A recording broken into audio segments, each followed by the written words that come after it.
It is finally Friday. Time to relax and take in a new flick. Patrick Beatty, fresh from a virtual Sundance in Park City, is back with us on the show, talking about what movies are here this week. How was Sundance? Was that so weird?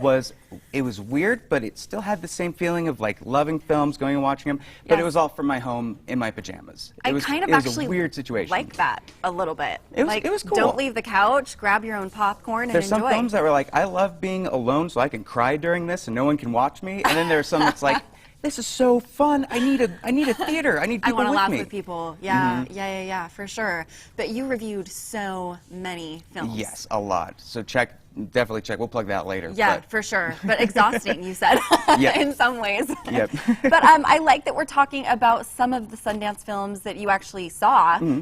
Was this first one a part of Sundance? So this one isn't a part of Sundance, but Oscar season is ramping up, award season is ramping up, and Malcolm and Marie is a big part of that. It's directed by Sam Levinson, and this was filmed during the quarantine, like early stages of the quarantine around March, so they were confined in this house and filmed this story, starring Zendaya and John David Washington. This is a couple where he's a director that just got back from his premiere of a film where he forgot to thank his wife during the speech. The How do you think that goes? worst mistake you could ever make, people. So the film is essentially them kind of deconstructing their relationship, and a lot of people would argue that this is maybe 100 minutes of just a couple yelling at each other. But if you look a little bit closer, there's some really good acting between Zendaya and John David Washington. There's really good chemistry with them, and it's a slower burn, but you'll never see someone eat mac and cheese as weirdly as John David Washington does in this. My gosh, how funny. Okay, so does the entire course of the movie all take place during that one night? During that one night. It's all one night, and it's all inside of the house. So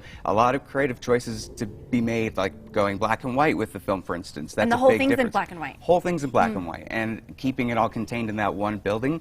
Super interesting and creative. It's certainly like a unique twist, and I'm excited to watch that. And it's in theaters now, right? That's on Netflix. Netflix, but in theaters now is one of the Sundance films that I got to see this year. It's called A Glitch in the Matrix. Now I have to ask you, when The Matrix came out, did you think for a second you were not living in the reality you were in? Well, yeah. I mean, I don't know. Well, so did many other people. I think a lot of people got sucked into that, right? Well, now it's gotten to the point where the simulation theory is a huge part of a lot of people thinking that's what's happening in the world. You have the people that are like flat earthers, or you have simulation theory where like this is not the reality, it's a program. Famous people like Elon Musk have he has touted theories it. like that, doesn't he? And Joe Rogan. The thing about like this we're all just kind of like robotically. Yeah. So interesting. The weird thing with this is like it doesn't have a lot of credibility. Let's just get that right out in the open. It's just a bunch of people in their basement talking about what if this isn't a real world. And so if you're looking at this going, I want to know for sure if this is the right one.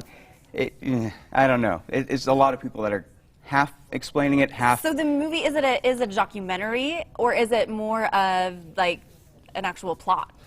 It is a documentary, but like I said, there's not any experts on it. It's more just somebody that's like, I wrote a think piece on my blog, and so now I'm going to talk to you about it. But it's about their theories and about why they feel this way. Also about the consequences of if you think everything isn't real, like what are you doing with your life? What matters? I think there are more people out there who wonder about these things than maybe are willing to admit. So I'm excited to see how many.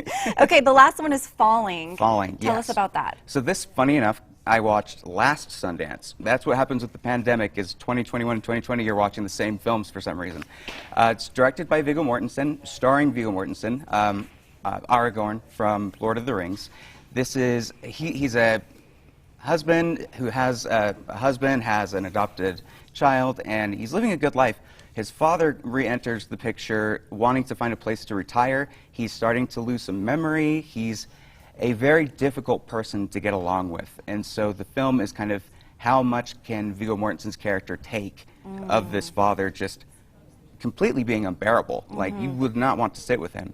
The film doesn't pull any punches. You're just in a difficult situation with these characters. There's no, like, really resolution with the characters. So it's a tough watch, but it's also very good because you see how well done these performances are.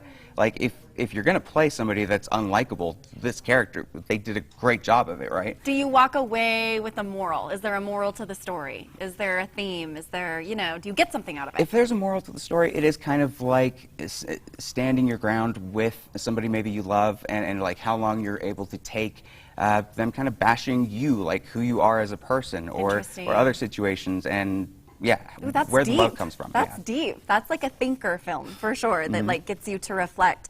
Patrick, where can people find you? I love your reviews. Thank you. Well, PatrickBeattyReviews.com, all of my Sundance stuff. I think I filmed about 28 reviews, so check those out, and yeah, thank you. Thank you. We appreciate you coming here. So much fun. And coming up next, everybody, we're not done talking movie actors just yet. Coming up, right, we're playing a little game, aren't we? Oh, we bet you. We have some great game playing up here. I'll give it to you after the break here. But still ahead, love is in the air this weekend. She's getting an early jump on Valentine's Day with some fun ways for you to celebrate. Then hello, habanero. We're in the kitchen making this salad with a spicy kick. But first, here's what's coming up on the rest of the show, including that celebrity name game. And then, of course, later, helping parents navigate online learning.